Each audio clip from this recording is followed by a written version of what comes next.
চলুন আজ আপনাদের সঙ্গে শেয়ার করি এই কয়েকদিনের মধ্যে আমি আমার কিচেন গার্ডেনে কি কি গাছ লাগিয়েছি। প্রথমে যেটা দেখালাম সেটা হলো তেজপাতার গাছ, তারপরে দেখালাম কারি পাতার গাছ, আর এটা হচ্ছে একটা পাতিলেবুর গাছ, আর এখানে আছে অনেক থানকুনি শাক, পুদিনা পাতার গাছ, আর আছে অ্যালোভেরা গাছ। এই থানকুনি শাক কয়েকটা মাত্র লাগিয়েছিলাম, সেখান থেকে দেখুন কত পাতা হয়েছে। কয়েকদিন অন্তর অন্তর আমরা শাক তুলে তুলে রান্না করে খাই। আর এই যে শাকটা এখন দেখালাম এটা একা একা হয়েছে, এই শাকটাও খেতে বেশ ভালোই লাগে। আর ওই যে কয়েকদিন আগে ওই চায়ের কাপের মধ্যে কতগুলো বীজ ফেলেছিলাম, সেখান থেকে দেখুন কি সুন্দর লাউ, কুমড়ো, বরবটি, ঝিঙের চারা বেরিয়েছিল, সেগুলোকে আমি মাটিতে লাগিয়ে দিয়েছি।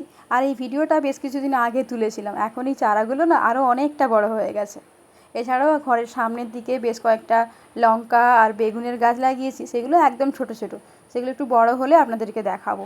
আর এদিকে দেখুন আমার হাজব্যান্ডের আনা 10টার ফুলের গাছগুলোতে কী সুন্দর বাহারি রঙের ফুল ফুটেছে। আমার তো বেশ ভালো লাগছে, আপনাদের কেমন লাগছে কমেন্টে জানাতে ভুলবেন না।